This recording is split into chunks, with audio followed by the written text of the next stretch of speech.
அமைதியாக செயல்பட்ட சக்தி, மாற்றத்தை உருவாக்கிய அலை. திரு மோகன் நாகர், பத்மஸ்ரீ 2026. மாற்றம் வேண்டும் என்று பலர் சொல்வார்கள். மாற்றமாகவே சிலர் வாழ்ந்தனர். மத்திய பிரதேசத்தை சேர்ந்த மோகன் நாகருக்கு சிறுவயது முதலே இயற்கை மற்றும் நீர் மீதான அன்பு ஆழமாக பதிந்திருந்தது. முதல்ல கல்வி மூலமா தான் இந்த பயணத்தை ஆரம்பிச்சோம். பாரத் பாரதி மூலமா 500 ஊர்கள்ல ஒரே ஆசிரியர் பள்ளிகளை நடத்த ஆரம்பிச்சோம். ஆனால் உண்மையான பிரச்சனை வேறு ஒன்றாக இருந்தது. வாழ்க்கையே அர்த்தமில்லாம போச்சு. விவசாயம் நின்னு போச்சு. மக்கள் கிராமங்களை விட்டு போக ஆரம்பிச்சாங்க. நாங்க கொஞ்சம் ஆழமா ஆய்வு பண்ணி பார்த்தப்ப தீபாவளி சமயத்துல தான் தண்ணி பிரச்சனை ரொம்ப மோசமாகுதுன்னு புரிஞ்சுது. அதனால மக்கள் ஊரை விட்டு போக வேண்டிய நிலை வந்தது. மழை போதுமான அளவுக்கு வந்தாலும் கிணறுகள், படிக்கட்டு கிணறுகள், குளங்கள் அல்லது சிறிய அணைகள் எதுவும் இல்லாததால தண்ணி பெரும்பாலும் வீணா போயிடுது. ஆறுகளிலும் ஓடைகளிலும் தண்ணீர் வீணாக ஓடிப்போகாமல் தடுக்க திரு மோகன் நாகர் ஒரு தனித்துவமான வழியை கண்டுபிடித்தார். காலியான சிமெண்ட் மூட்டைகள்ல மணலை நிரப்பி ஆறுகள்லயும் ஓடைகள்லயும் பேக் டேம கட்டினோம். இந்த நீர் சேமிப்பு முறையால தண்ணி பிரச்சனை தீர்ந்தது. மக்கள் ஊரை விட்டு போகிறது நின்னு போச்சு. அடுத்ததாக நிலத்தடி நீர் மட்டத்தை உயர்த்துவதுதான் எங்கள் கவனமாக இருந்தது.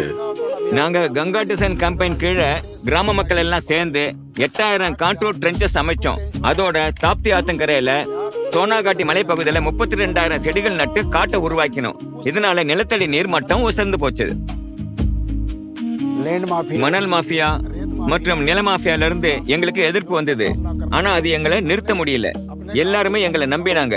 மெதுவா எங்களை எதிர்த்தவங்க எல்லாருமே எங்களோட நண்பர்களா மாறி போயிட்டாங்க. மோகன் நாகர் இயற்கை மற்றும் நீர்வளத்தை பாதுகாத்து தற்போதைய சூழலை நிலைநிறுத்தினார் மற்றும் எதிர்காலத்திற்கான பாதுகாப்பு நடவடிக்கைகள் அவசியம் என கருதினார். பாரத் பாரதி பள்ளி மூலமா நாங்க குழந்தைகளுக்கு கல்வி கொடுக்கிறோம்.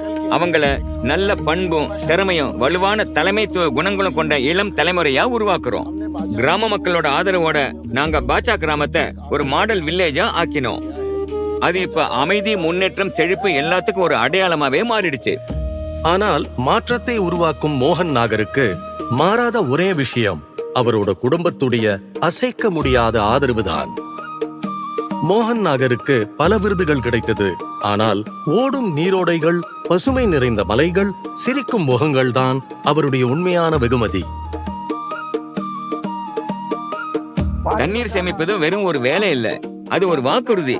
வருங்கால தலைமுறைக்காக அது. ஏன்னா தண்ணீர் இல்லாம எதிர்காலமே இல்ல.